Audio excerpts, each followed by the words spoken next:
ॐ विद्योत्थामसभाप्रभां मृगपति स्कन्दितां भीषणां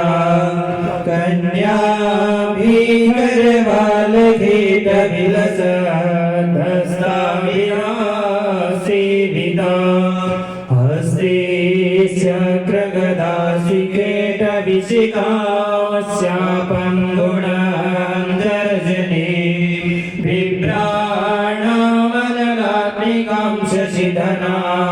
दुर्गां त्रिनेत्रां भजे अम्बा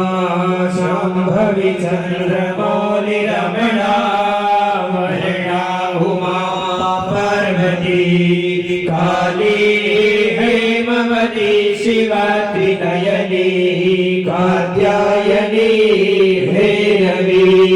गायत्री नवयौवना शुभकरी साम्राज्यलक्ष्मी प्रदा